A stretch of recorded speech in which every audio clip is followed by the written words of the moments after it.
اور بھارت نے ICC event کو بھی داغدار کر دیا۔ انڈر-19 ورلڈ کپ میں بھارتی کپتان نے بنگلہ دیشی کپتان سے روایتی مصافحہ نہیں کیا۔ بنگلہ دیش اور بھارت کے درمیان جاری کشیدگی پے در پے پیش آنے والے واقعات کا یہ تسلسل تھا۔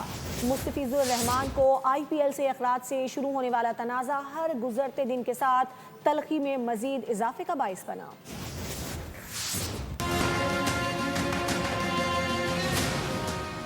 بچے بڑوں سے ہی سیکھتے ہیں۔ گزشتہ سال ایشیا کپ T20 میں سوریہ کمار یادو نے سلمان آغا سے ہاتھ نہ ملا کر اپنی ذہنی غلاظت دنیا بھر پر آشکار کی تھی۔ اب اس کی دیکھا دیکھی انڈر-19 ورلڈ کپ میں بھارتی کپتان نے بنگلہ دیشی کپتان سے روایتی مصافحہ نہیں کیا۔ پڑوسیوں کی کمال ڈھٹائی۔ محال ہے جو کبھی شرم ہو آئی، پہلے سے دنیا میں ہو جتنی بھی رسوائی، بھارت نے تو کرنی ہے یہی کمائی۔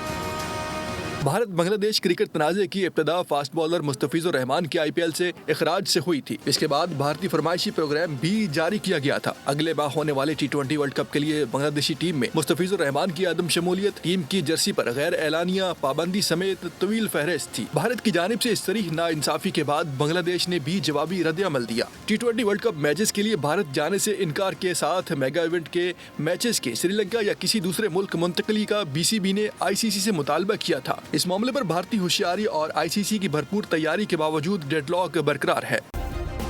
سبسکرائب کریں اور بیل دبائیں تاکہ کوئی خبر رہ نہ جائے۔